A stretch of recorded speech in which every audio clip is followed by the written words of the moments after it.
नमस्कार, good morning dear student. आज हम करेंगे अपना ज्योग्राफी का फर्स्ट लेक्चर डिलीवर आपके सामने। और हम ज्योग्राफी क्या है इसकी पूरी डिटेल आपको समझाएंगे इस लेक्चर के माध्यम से। तो आइए देखते हैं व्हाट इज ज्योग्राफी, यानी ज्योग्राफी है क्या। देखिए, जियो प्लस ग्राफी दो शब्दों के मेल से बना है ज्योग्राफी। जियो प्लस ग्राफी, और हिंदी में बना है ये भू प्लस गोल, यानी भूगोल। दो शब्दों के मेल से बना है। तो जियो का जो अर्थ है वो अर्थ ही है, यानी हमारी अर्थ क्या है, पृथ्वी, यानी जियो मीन्स अर्थ, और graphy means description.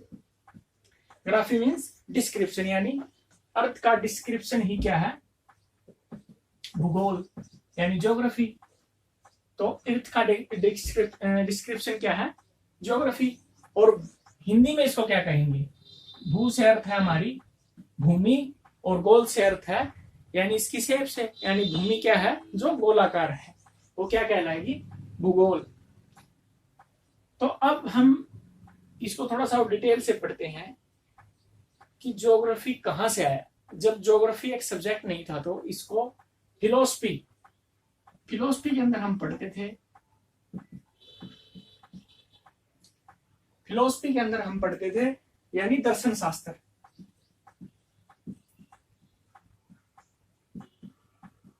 Geography subject बनने से पहले इसको, जो ये भूगोल की जो चीजें थी, जो ज्योग्राफी की जो चीजें थी, उनको हम दर्शन शास्त्र के माध्यम से पढ़ते थे। यानी ये चीजें सारी दर्शन शास्त्र सब्जेक्ट के अंदर आती थी। और भूगोल कब बना, father of geography. Father of geography कौन है,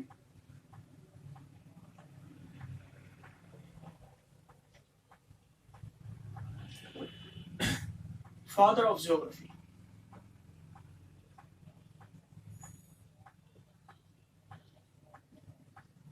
देखिए फादर ऑफ ज्योग्राफी सर्वप्रथम हिकेटियस को माना जाता है। किसको माना जाता है, हिकेटियस को माना जाता है फादर ऑफ ज्योग्राफी। क्यों माना जाता है, देखिए इनका जो काल रहा है वो है 550 से 475 बीसी। बीसी हम हमेशा ही उल्टी चलती हैं। तो इनका जो टाइम पीरियड रहा है वो है 550 से 475 बीसी। इस दौरान इन्होंने एक बुक लिखी जिसका नाम था जेस पीरियडस। क्या नाम था, जेस पीरियडस। इनकी बुक का नाम था जेस पीरियडस। इसमें उन्होंने क्या किया, इसको उन्होंने 2 पार्ट में लिखा। 2 पार्ट में लिखा, यानी 2 खंड में इस पुस्तक को लिखा। क्या लिखा है इन्होंने इस पुस्तक में, जो फर्स्ट पार्ट है इस बुक का, उसमें इन्होंने यूरोप का डिस्क्रिप्शन दिया, यानी यूरोप का वर्णन किया इस बुक में उन्होंने।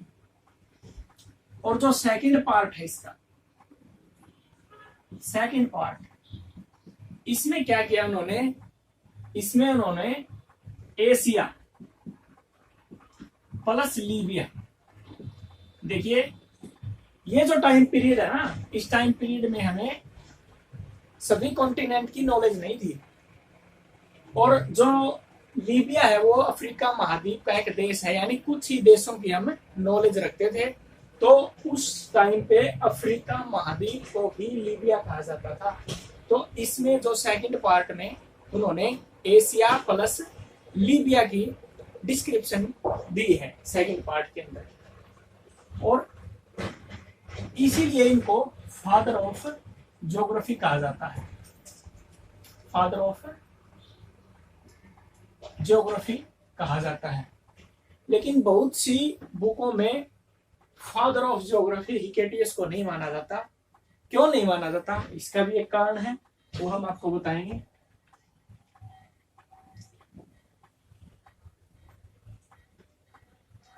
अब फादर ऑफ ज्योग्राफी हम पढ़ते हैं इराटोस्थेनीज को। किसको पढ़ते हैं? इराटोस्थेनीज को।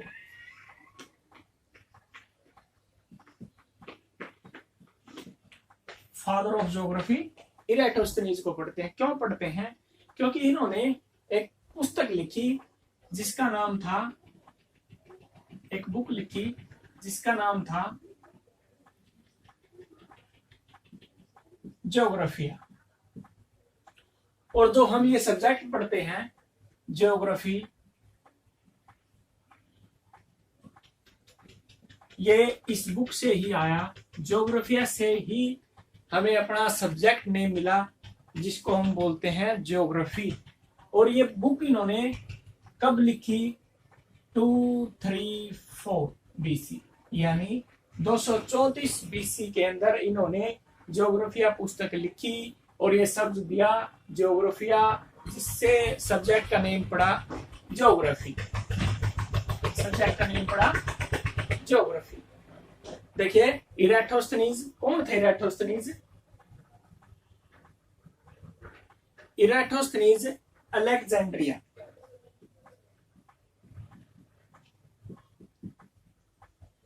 अलेक्जेंड्रिया सिटी के निवासी थे। कहां के निवासी थे? अलेक्जेंड्रिया सिटी के निवासी थे। एक शहर था अलेक्जेंड्रिया, जिसको किसने बसाया था? सिकंदर ने बसाया था। यानी यूनान का एक राजा था जिसको बोलते हैं ग्रीक। आजकल हम, पहले यूनान हिंदी में बोलते थे हम उसको। तो जो यूनान का राजा था, सिकंदर महान बोलते जिसको, अलेक्जेंडर ग्रेट बोलते हैं, उसने अपने नाम पे एक शहर बसाया था अलेक्जेंड्रिया। और वहां पर एक लाइब्रेरी खोली हुई थी उसने, जहां पर समस्त भूगोल की पुस्तकें या समस्त ज्ञानवर्धक पुस्तकें एक जगह पर मिल सके। और उस लाइब्रेरी के जो अध्यक्ष थे वो थे इराटोस्थेनीज। और उस दौरान उन्होंने एक बुक लिखी, तमाम पुस्तकों की सहायता से, तमाम बुकों की सहायता से पढ़कर एक बुक लिखी ज्योग्राफिया। और ज्योग्राफिया से जो नाम मिला हमको ज्योग्राफी। और ज्योग्राफी जिसको हम पढ़ते हैं वो हमें 234 BC के अंदर मिला। तो ये थी ज्योग्राफी की कहानी। इसको हम फादर ऑफ ज्योग्राफी इसलिए बोलते हैं क्योंकि इन्होंने ज्योग्राफी नाम दिया।